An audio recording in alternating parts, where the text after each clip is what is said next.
semble important qu'on apprenne collectivement à se poser la question comment ça va pour vrai. Mais au moins, la porte d'entrée, de laisser à la personne la place d'exprimer qu'est-ce qu'elle vit, me semble important. Mais ce qui m'a aidé, c'était littéralement de dire, à partir de là, j'en parle tout le temps. Je vais appeler le centre de prévention du suicide, j'ai un cousin qui est médecin.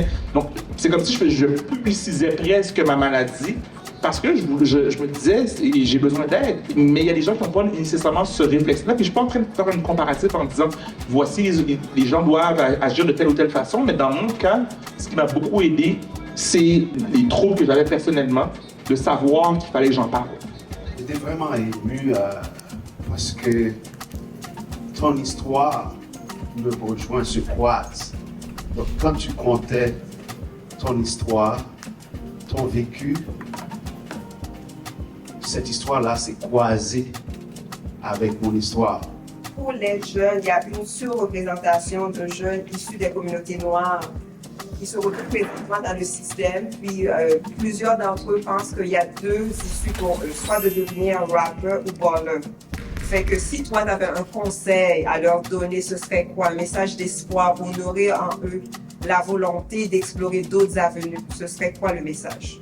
Il y a un auteur, Cornel West, qui est un des candidats à la présidence américaine, un penseur noir quand même assez reconnu, mais qui parle, je crois, des rappeurs et des artistes hip-hop, les joueurs de basket, les ballers, entre autres, comme étant un peu des champions de notre libération.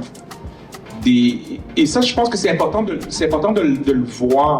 Non, je veux pas oublier cette partie-là qui est quand même importante. Puis je comprends pourquoi nos jeunes disent « moi, je me reconnais là-dedans ».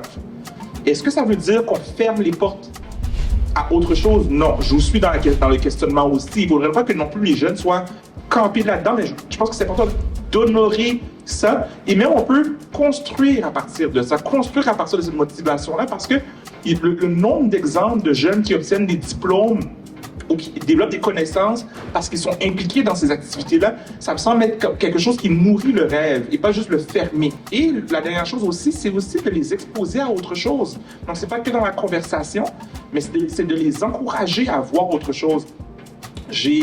Certains d'entre vous connaissez Ricardo Lamour. Ricardo a monté un projet qui s'appelle Bout du monde. Et un homme noir qui a accompagné de mémoire 5 jeunes noirs montréalais pendant des années, à les amener dans tous les endroits qui sont les endroits où les jeunes noirs ne sont pas vus généralement, les musées, les endroits, plein d'endroits différents. Et les jeunes ont gardé leur intérêt pour la musique, ont gardé leur intérêt pour le sport. L'un d'entre eux, je pense, a eu une bourse récemment pour jouer en football à l'université. Mais ils ont développé aussi une réflexion sur la société. J'ai souvenir d'un d'entre eux qui était dans une école du West Island. Ils ont mis un terme au sport dans l'école. C'est lui qui a mobilisé d'autres élèves pour faire une pétition. Mais ça c'est inspiré du travail de Ricardo. Donc, de ne pas fermer la porte au sport, au hip-hop ou autre chose, mais d'utiliser ça comme terreau, le reconnaître et travailler autour de ça. Pour moi, ça me semble la manière d'œuvrer avec les jeunes parce que sinon, on tue leur rêve puis on les perd quand on tue leur rêve.